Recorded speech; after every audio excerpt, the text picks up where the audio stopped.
Hello everyone. हम लोग देखिए बच्चों, ये LCR ये हम लोग question model set number 1 terminal 2 का जो मॉडल सेट नंबर 1 है वो हम लोग क्वेश्चन नंबर 12 कर रहे हैं। क्वेश्चन नंबर 12 का जो क्वेश्चन है वो क्वेश्चन नंबर 12 क्या है क्वेश्चन, वो बोल रहा है कि बताइए आपको इम्पीडेंस बताना है LCR सर्किट का। What is the impedance of LCR circuit using phasor diagram. तो फेजर डायग्राम, तो बच्चों आप देखिए ये सीरीज LCR सर्किट है, आर है, एल है, सी है। और जब हम लोग ओम्स के नियम क्रिप्चॉफ्स के नियम से जब हम लोग यूज़ करेंगे तो V बराबर VR plus VL plus VC लिखेंगे। VR का वैल्यू I इंटू आर है, VL का J वेक्टर यूज करते हुए लिखेंगे तो JI इंटू XL और VC is equal to I into XC into J। So यहाँ J कॉमन लेंगे बच्चों तो XL प्लस XC C हो जाएगा Z बराबर। तो बच्चों अगर आप देख सकते हो इसका जो डायग्राम हम लोग बनाते हैं वो कुछ ऐसा होता है। हम लोग यहाँ पे ये अगर मान लिया जाए ये आपका VR है, ये आपका VC है, 90 डिग्री रोटेशन में होता है और ये आपका VL होता है। तो इन दोनों का कॉम्बिनेशन अगर लिखोगे इधर डायरेक्शन में तो इसको हम लोग मिला के लिख सकते हैं, VL माइनस VC इसी डायरेक्शन में। इसको इधर ले आते हैं तो ये माइनस VC हो जाएगा और यहाँ पे एक ट्राइंगल खींचेंगे तो ये हमारा राइट एंगल ट्राइंगल बनेगा और ये एंगल हमारा जितना बनेगा और इसका रिजल्ट जो हमारा बनेगा वो हमारा हो जाएगा V। तो V बराबर V हमारा रिजल्टेंट आ गया, मतलब V हमारा ये जो हमको ये निकालना I इंटू जेड जो भी हम मेरा है। अब Z का वैल्यू हम लोग कैसे लिखेंगे, अगर VL माइनस VC लिख सकते हैं तो इसमें हम लोग ये जो इक्वेशन आया XL प्लस XC है ना, J वेक्टर यूज़ करने के बाद तो फाइनली जो या इसके अकॉर्डिंग अगर V लिखना चाहोगे बच्चों तो V इज इक्वल टू क्या लिखोगे, रूट अंडर VR का square plus root under VL minus VC का होल स्क्वायर। तो बच्चों कैसे लिखेंगे देख सकते हो आप, VR का square plus VL minus VC का होल स्क्वायर। ओके, तो ये हो जाएगा। अब अगर हम लोग इम्पीडेंस ना निकालना है बच्चों तो इम्पीडेंस कैसे निकालेंगे, अगर जब ये VR हो सकता है तो ये R भी लिख सकते हैं, ये हमारा R हो गया और ये VL के जगह पे हम लोग लिख सकते हैं ओमेगा L और VC के जगह पे लिख सकते हैं माइनस 1/ωc। तो ये आपका क्या देगा बच्चों, R है ना, तो सॉरी ये आपका Z देगा, इम्पीडेंस देगा। तो ये अगर R होगा सबका, अगर हम लोग रेसिस्टेंस वाला लिखते हैं तो हमारा ये Z देगा। तो Z बराबर हम लोग इसके फॉर्म में क्या लिख सकते हो, root under R square plus omega L minus 1/ωc का होल स्क्वायर। तो यही आपका इम्पीडेंस हो जाएगा बच्चों। तो हम लोग ये क्वेश्चन नंबर 12 हो गया। अब आते हैं बच्चों बहुत इंपॉर्टेंट टॉपिक क्वेश्चन नंबर 13 जो टोटल इंटरनल रिफ्लेक्शन किसको कहते हैं, ये क्वेश्चन में पूछा है। तो टोटल इंटरनल रिफ्लेक्शन क्या होता है बच्चों, जब कोई डेंसर मीडियम से रेरर मीडियम में लाइट जाती है, जब कोई लाइट डेंसर मीडियम से रेरर मीडियम में जाती है और वो डेंसर मीडियम से रेरर मीडियम में जाएगी तो डेंसर मीडियम जाने के दौरान वो डेंसर से रेरर में जाएगा तो उसी मीडियम में दैट इज डेंसर मीडियम में लाइट रिफ्लेक्ट कर जाती है। इस तरह के फिनोमिना को टोटल इंटरनल रिफ्लेक्शन कहते हैं। जैसे कि यहाँ पे आप समझ सकते हो इसको डायग्राम से, यहाँ पे मैं एक रे ऑफ लाइट लिया, ये लाइट डेंसर मीडियम है, इधर ये हमारा डेंसर है और ये हमारा रेरर है। इसका मान लेते हैं μ1 है और इसका μ है। तो रेरर से जब डेंसर से रेरर में जाएगा तो आपको पता होना चाहिए नॉर्मल की ओर, नॉर्मल से दूर भागता है। और एक रे लेते हैं, ये आपको और झुक जाएगा। और एक रे लेते हैं, एक समय ऐसा आएगा कि ये लाइट इसी इंटरफेस के पैरेलल हो जाएगा। तो यहाँ पे जब 90 डिग्री बनेगा तो उस समय जो एंगल बनेगा बच्चों इसको कहते हैं क्रिटिकल एंगल। अब उसके बाद जो रेज आएगी, सारा रेज क्या करेगी, वो ना जाके इस मीडियम में, वो इसी मीडियम में वापस लौट जाएगी। तो इसी फिनोमिना को ये थीटा सी क्या हो गया बच्चों, थीटा सी जो होगा ग्रेटर देन हो जाएगा।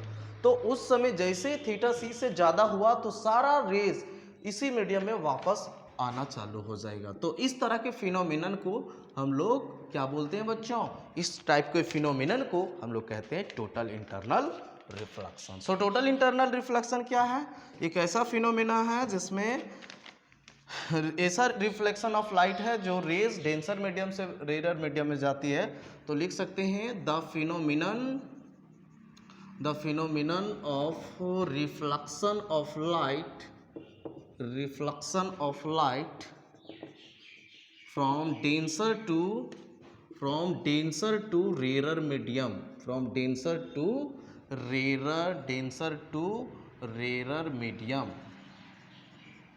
Rare medium. जब डेंसर से रेयर मीडियम में जाएगी लाइट, तो उसी मीडियम में लाइट क्या हो जाती है, इज सेंट बैक, वापस आ जाती है, is sent back to the same denser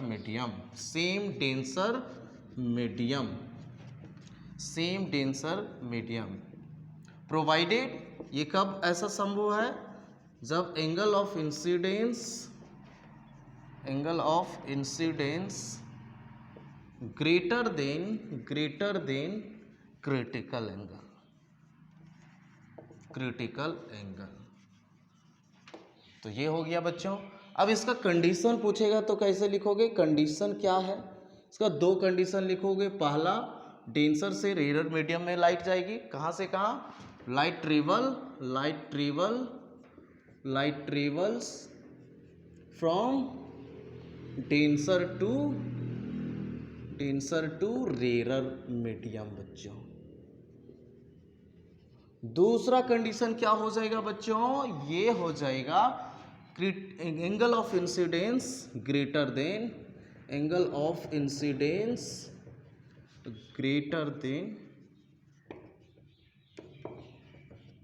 critical angle.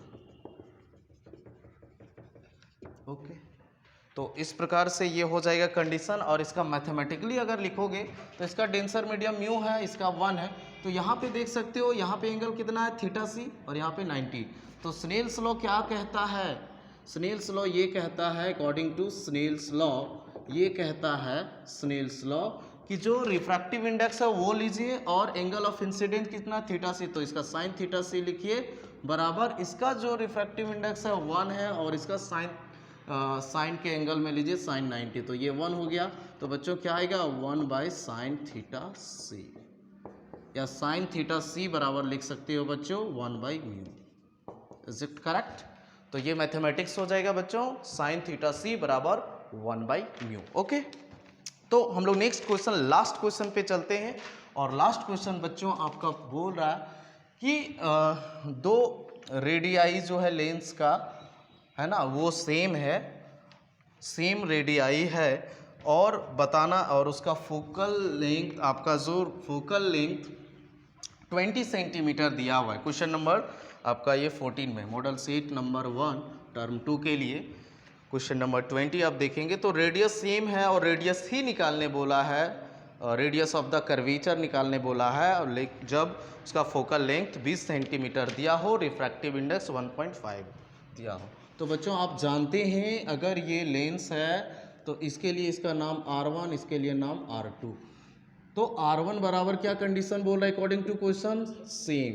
लेकिन यहाँ R1 को देखो बच्चों, लाइट हम लोग इधर से इधर अगर जाती है तो लाइट इस डायरेक्शन में जाएगी, तो इसका जो रेडियस होगा ये होगा, तो हम लोग कहाँ से कहाँ मेजरेंगे, ए, तो R1 हमेशा हमारा क्या हो जाएगा, पॉजिटिव, क्योंकि ये वाला और ये वाला डायरेक्शन क्या है, सेम है। लेकिन इसके लिए जो रेडियस होगा कुछ इधर होगा, तो ये लाइट इधर जा रही है, और लेकिन हम लोग मेजर कहाँ से करेंगे, यहाँ से, तो ये दोनों, ये इधर से और इसका डायरेक्शन इधर से, तो अपोजिट हो गया, तो R2 हमारा क्या हो जाएगा बच्चों, नेगेटिव हो जाएगा।